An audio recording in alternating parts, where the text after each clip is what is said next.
Hi student, unique Edu world में आप लोग का स्वागत है।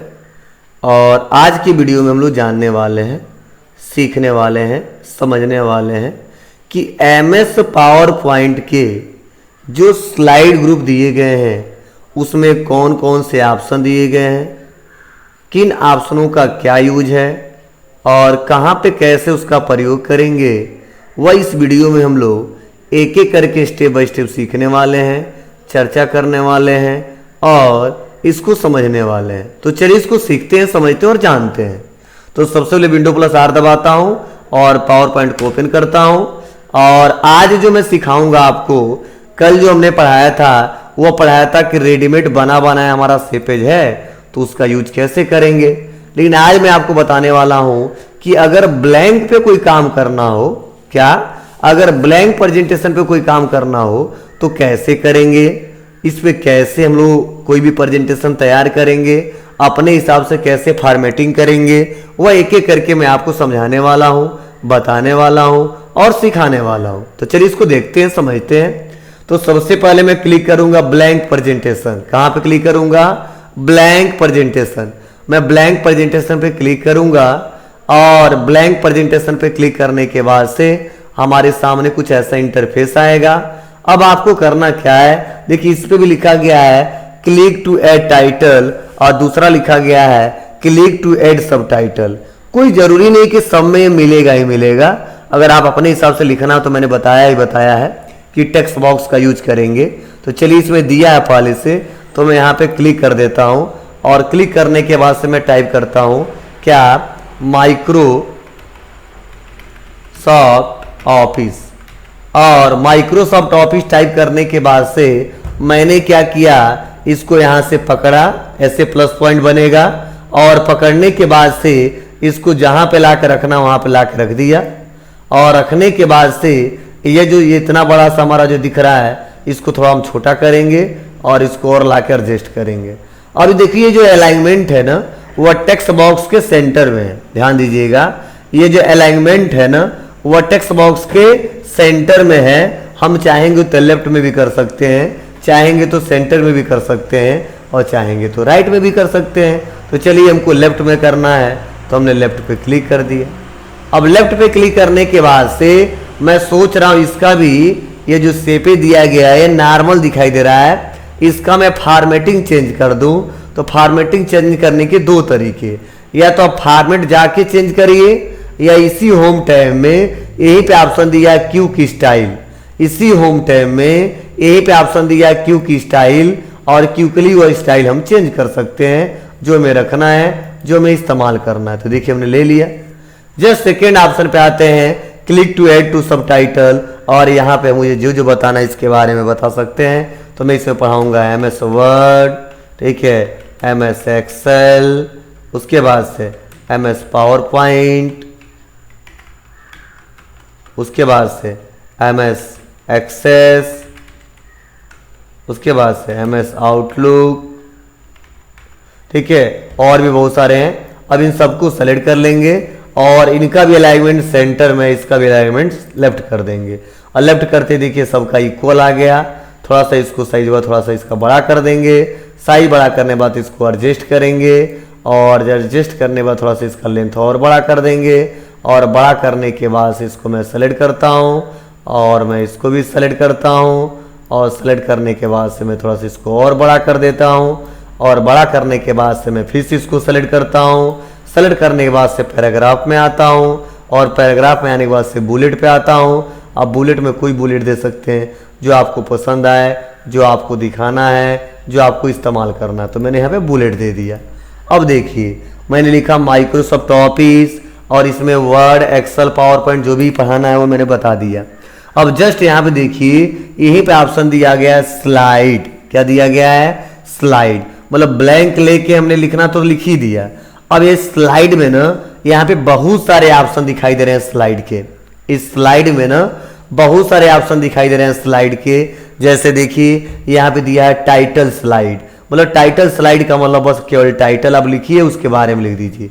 टाइटल एंड कंटेंट, कोई टाइटल दे सकते हो, कंटेंट डिजाइन करके आप बना सकते हो, ठीक है। हेडर का मतलब हेडर ही दिया जाएगा। टू कंटेंट्स, मतलब एक हेडिंग रहेगा और उसके बारे में 2 मैटर रहेंगे, तो वहाँ पे इस्तेमाल कर सकते हैं टू कंटेंट्स। जस्ट उसके बाद से दिया देखिए कंपेयर कंपेरिजन, मतलब आप 2 हेडिंगों के बीच कंपेयर करना है, ठीक है। इसको क्या कहते हैं, इसको क्या कहते हैं, तो उसमें कौन सी क्वालिटी है जो इसमें नहीं, इसमें कौन सी क्वालिटी है जो इसमें नहीं है, तो इसके लिए इस्तेमाल करते हैं हम लोग कंपेरिजन का। टाइटल ओनली केवल टाइटल आएगा, अगर ब्लैंक कर देते तो पूरा सादा सादा ब्लैंक आएगा। कंटेंट्स भी कैप्शन कर देते हैं तो टेक्स्ट के साथ साथ इमेजेस टेबल भी इंसर्ट करा सकते हो, और पिक्चर भी कैप्शन मतलब पिक्चर का नाम भी दे सकते हो और डाटा भी बना सकते हो। तो ये बने बने रेडीमेड कुछ दिए गए हैं। तो चलिए मैं ब्लैंक वाला तो इस्तेमाल करके दिखाया हूँ। हम इसमें से जो पहले से ऑलरेडी रेडीमेड दिया गया है और अलग अलग स्टाइल दिया गया है, इसमें से कोई स्टाइल हम करके दिखाते हैं आपको और समझाते हैं, जिससे ज़्यादा से ज़्यादा आप समझ सकें और इसको सीख सकें और इसका इस्तेमाल कर सकें। तो इसके लिए चलिए हम ले लेते हैं कंपेयर मीन्स कंपेरिजन वाला।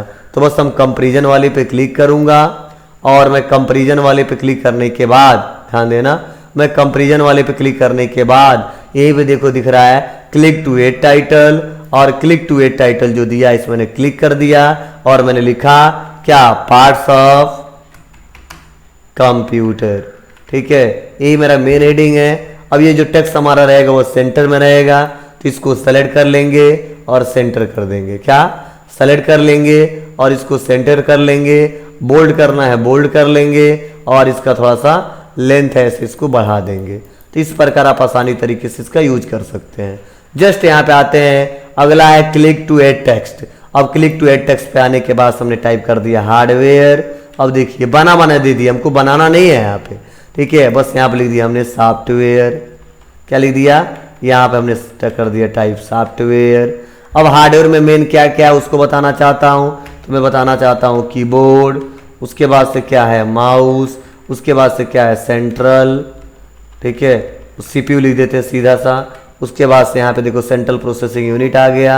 उसके बाद से हमारा क्या है मॉनिटर, ठीक है। उसके बाद से क्या है हमारा प्रिंटर। ये मेन कॉमन हमारे हार्डवेयर हैं, जैसे कंप्यूटर को चलाने के लिए keyboard, mouse, CPU, monitor, printer, ठीक है। जस्ट उसके बाद सॉफ्टवेयर में आते हैं, तो आपको मैंने पढ़ाया था और बताया भी था कि सॉफ्टवेयर हमारे 2 टाइप्स के होते हैं। एक कौन कौन सा, एक सिस्टम सॉफ्टवेयर और दूसरा एप्लीकेशन सॉफ्टवेयर, ऐसे। अब देखिए सिस्टम सॉफ्टवेयर में भी हमारे सॉफ्टवेयर होते हैं, क्लिक करते हैं और यहाँ पे टैब बटन दबा देते हैं, और इसमें होता हमारा क्या, ऑपरेटिंग सिस्टम। क्या होता है, ऑपरेटिंग सिस्टम। और ऑपरेटिंग सिस्टम के अंदर हमारा आता है क्या, विंडोज। क्या आता है, विंडोज। ऐसे आप टाइप कर सकते हैं। एप्लीकेशन सॉफ्टवेयर, टैब बटन दबा दूंगा, इसमें आता है एप्लीकेशन सॉफ्टवेयर में एमएस ऑफिस, ठीक है। उसके बाद से फोटोशॉप, ठीक है, कोरेल ड्रॉ, ये सारे हमारे क्या हैं, एक प्रकार के एप्लीकेशन सॉफ्टवेयर हैं। टैली, ये सारे एप्लीकेशन सॉफ्टवेयर हैं। अब देखिए मैंने क्विकली इसको बना दिया। अब बनाने के बाद से क्या करना है, पार्ट्स ऑफ कंप्यूटर जो लिखा गया इसको सेलेक्ट कर लेना है। क्योंकि स्टाइल पे आएंगे और यहाँ से स्टाइल चेंज कर लेंगे, यहाँ पे भी आएंगे और इसका भी स्टाइल हम लोग चेंज कर लेंगे। जस्ट यहाँ पे भी आएंगे और इसका भी स्टाइल चेंज कर लेंगे। अगर आपका कलर नहीं पसंद है तो दूसरा कोई कलर ले लेंगे। फिर से यहाँ पे क्लिक करेंगे और क्लिक करने के बाद से यहाँ पे इस्तेमाल कर लेंगे, फिर से क्लिक कर लेंगे और इसका यूज कर लेंगे। मतलब आप अपने रिक्वायरमेंट के हिसाब से स्टाइल तुरंत चेंज कर सकते हैं। अपने हिसाब से स्टाइल आप क्या कर सकते हैं, तुरंत चेंज कर सकते हैं और इसका प्रयोग कर सकते हैं। और लोगों को जब भी बताना हो, दिखाना हो, समझाना हो, तो बस क्या करते हैं, बस हम लोग यह F5 बटन दबा देते हैं। और जैसे F5 बटन दबाते हैं तो बड़े से यहाँ पे स्क्रीन में ऐसे शो हो जाता है और लोगों को समझ में भी आता है, ठीक है। या F5 बटन से क्या होता है, स्लाइड शो हो जाता है। या F5 बटन से क्या होता है, स्लाइड शो हो जाता है। और फिर से एरो दबाएंगे तो नेक्स्ट वाला स्लाइड आ जाता है, ठीक है। कौन सा एरो, तो जो आपका राइट एरो दिया है, लेफ्ट एरो दिया है, अप एरो दिया है, डाउन एरो दिया है। तो राइट एरो दबाएंगे तो नेक्स्ट करके आगे जाएगा, और लेफ्ट एरो दबाएंगे तो प्रीवियस में आएगा। और अगर इससे वापस आना है, बाहर निकल जाना है, तो इसके लिए हम एस्केप बटन दबाएंगे। क्या दबाएंगे, इसके लिए हम एस्केप बटन दबाएंगे। तो इस प्रकार आप आसानी तरीके से इन ऑप्शनों का यूज करके देख सकते हैं। बहुत ही सिंपल सा स्टेप है और आसान भी है, कोई दिक्कत नहीं होगी, हर कोई कर ले जाता है और बहुत ही सिंपल सा ठीक है तरीका है। जस्ट उसके बाद से देखिए यहाँ पे ये तो मैंने यूज कर लिया जो यूज करना था, ब्लैंक का या प्रेजेंट टाइम में जो दिया है उसका क्या यूज है। इसी के नीचे एक और ऑप्शन दिया देखिए डुप्लीकेट सेलेक्टेड स्लाइड। क्या है? डुप्लीकेट सेलेक्टेड स्लाइड, मतलब ये जो स्लाइड हमने बनाया है ना सेम इसी का डुप्लीकेट, इसी का हमशक्ल, इसी के जैसा एक और स्लाइड बनाना है। तो इसके लिए बहुत ही सिंपल सा तरीका है, न्यू स्लाइड के अंदर आइए और डुप्लीकेट सेलेक्टेड स्लाइड पे क्लिक करिए। किस पे? डुप्लीकेट सेलेक्टेड स्लाइड पे क्लिक करिए। देखिए इसी का एक यहाँ पे स्लाइड बन जाएगा और देखिए पहला है, या दूसरा है, तीसरा है, या पहला है और तीसरा है। तो सेम अगर स्लाइड बनाने हो ठीक है, डुप्लीकेट करने हो तो बना सकते हैं। अब कई लोग का ये भी सवाल होगा सर डुप्लीकेट बनाएंगे क्यों? तो देखिए डुप्लीकेट बनाने का मतलब यह मत समझिए कि सेम उसी के जैसा रखेंगे, उसी के जैसा आ जाएगा और बाद में हम अपने हिसाब से थोड़ा बहुत एडिटिंग करना हो, थोड़ा बहुत फॉर्मेटिंग करना हो तो आप आसानी तरीके से बना सकते हैं और उसका यूज कर सकते हैं। तो बार बार आपको बनाना पड़े ठीक है, थोड़ा बहुत बस चेंज करना पड़े तो ऐसे कंडीशन में लोग डुप्लीकेट ले लेते हैं और डुप्लीकेट का इस्तेमाल करके हम सारा काम कर ले जाते हैं। जस्ट उसके बाद से यहाँ पे एक दो और ऑप्शन दिए गए हैं जिसका आगे फ्यूचर में यूज है, इससे मैं आपको समझाऊंगा अगर ठीक है। स्टार्टिंग में तो आपको उतना अच्छे समझ में नहीं आएगा, इसलिए परेशान मत होइएगा, आगे चल के हम लोग डिस्कस करने वाले हैं। जस्ट उसके बाद अगला ऑप्शन दिया वो दिया है लेआउट। अब लेआउट का क्या मतलब है? लेआउट का सीधा सा मतलब है प्रेजेंट टाइम में किसी स्लाइड पे काम कर रहे हैं और उस स्लाइड का अगर आपको लेआउट चेंज करना है, मतलब जैसा दिख रहा था उसका इंटरफेस दूसरे तरह दिखाई दे, दूसरे स्टाइल में दिखाई दे ठीक है, तो ऐसे कंडीशन में हम लोग क्या करते हैं? लेआउट का प्रयोग करते हैं। जैसे यहाँ पे मैं आता हूँ और लेआउट में बहुत सारे ऑप्शन दिए गए हैं, कह रहा है टाइटल लेना है, ये टाइटल एंड कंटेंट्स लेने हैं या सेक्शन हेडर लेने हैं। आपको सर क्या अभी तो इसको पढ़ाए हो आप जी, न्यू स्लाइड में भी वही ऑप्शन दिए गए हैं और लेआउट में भी वही ऑप्शन दिए गए हैं, लेकिन यहाँ पे देने का मतलब कि स्लाइड बना दिए और बाद में फ्यूचर में अगर आपको स्लाइड को चेंज करना है और ये जो कंपैरिजन वाला है टू कंटेंट्स में कर देने हैं तो देखिए ऐसे आ जाएगा ठीक है। कंपैरिजन में करेंगे तो ऐसे फिट बैठेगा ठीक है। अगर टाइटल ओनली करेंगे तो देखिए टाइटल ओनली ऐसा आएगा, मतलब इसका स्टाइल चेंज होता रहेगा। ब्लैंक कर देंगे तो ब्लैंक पे ऐसा दिखेगा ठीक है। अगर मैं यहाँ पे कंटेंट्स विद कैप्शन कर देता हूँ तो ऐसा दिखाई देगा। तो इसीलिए आपको सोच समझ के बताना होता है कि हमें क्या बनाना है, कंपैरिजन से रिलेटेड बताना है या टू कंटेंट्स बनाना है। जो बनाना वो पहले डिसाइड कर लीजिए, सबका सबसे अच्छा रहेगा, बार बार हमको चेंज करने की रिक्वायरमेंट नहीं होगी। जस्ट अगला जो पॉइंट है वो हमारा लेआउट में ही, क्या अगर कोई पूछता है कि जो स्लाइड हमारे मान लो पहला स्लाइड है, ये दूसरा स्लाइड है और ये तीसरा स्लाइड है, ये जो हमारे स्लाइड हैं और प्रेजेंट टाइम में कौन से स्लाइड पे हम लोग काम कर रहे हैं, मतलब कौन से स्लाइड पे काम करने का मतलब ये नहीं पहले स्लाइड पे काम कर रहे हैं या दूसरे स्लाइड पे काम कर रहे हैं या तीसरे स्लाइड पे काम कर रहे हैं। यहाँ पे इसका मतलब है कि प्रेजेंट टाइम में लेआउट क्या है, इंटरफेस क्या है ठीक है। तो जो प्रेजेंट टाइम में जिसका लेआउट होता है, जिस स्लाइड को सेलेक्ट किए रहते हैं वो स्लाइड दिखता है। तो देखिए मैं यहाँ पे क्लिक किया हूँ और यह कौन सा स्लाइड है? कंपैरिजन वाला है। कौन सा है? कंपेयर वाला है। तो जैसे मैं देखो लेआउट पे आऊँगा बताएगा कंपैरिजन। ये जो फर्स्ट वाला है यह ब्लैंक है, लेकिन ब्लैंक के साथ टाइटल और सब टाइटल वाला है, इसलिए यहाँ पे देखो क्लिक करते हैं तो देखिए यहाँ लिखा गया टाइटल स्लाइड।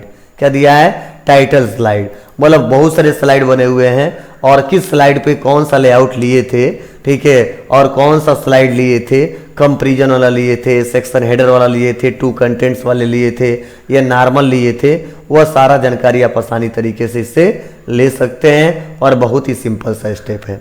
और जस्ट अगला ऑप्शन दिया है वह दिया है रीसेट। क्या दिया है? रीसेट। और आपको रीसेट से पता चलना होगा कि रीसेट एक ऐसा ऑप्शन है जिसमें हम लोग किए गए फॉर्मेटिंग को क्या कर सकते हैं, एक बार में रीसेट कर सकते हैं, हटा सकते हैं और इसका प्रयोग कर सकते हैं। तो चलिए इसको देखते हैं कैसे हटाएंगे और कैसे इसका प्रयोग करेंगे। बहुत ही सिंपल सा स्टेप है, आप लोग बस सेलेक्ट कर लीजिए और आ जाइए रीसेट पे और रीसेट पे क्लिक कर दीजिए। देखिए यहाँ पे रीसेट का मतलब क्या है, जो हमने ग्राफिक लगाया वो सब गायब हो गया। फिर से आप क्लिक करिए और रीसेट पे आके क्लिक कर दीजिए, तो जो भी हमने ग्राफिक्स लगाया ना वो सारा गायब हो गया। बस यही सिंपल सा तरीका है कि आप आसानी तरीके से न्यू स्लाइड ले सकते हैं, लेआउट से ऑप्शन इस्तेमाल कर सकते हैं और रीसेट का यूज कर सकते हैं। और अगला जो लास्ट पॉइंट है वो दिया है सेक्शन। तो सेक्शन का एक अलग ही क्लास में पढ़ाऊंगा, सेक्शन को एक अलग तरीके से समझाऊंगा जिससे आपको रियल उसका भी यूज पता चल जाए, नहीं तो ये वीडियो लंबा हो जाएगा और लोगों को पसंद नहीं आएगा।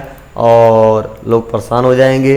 इसीलिए हमने छोटा सा कुछ पॉइंट से डिस्कस किया है कि ब्लैंक लेंगे कैसे हैं, बनाते कैसे हैं, ठीक है, लेआउट होता क्या है, रीसेट क्या होता है, ठीक है, डुप्लीकेट स्लाइड क्या होता है, ठीक है। अगर ये वीडियो आप लोग को अच्छा लगा हो तो please like, comment, share, subscribe करना ना भूलें।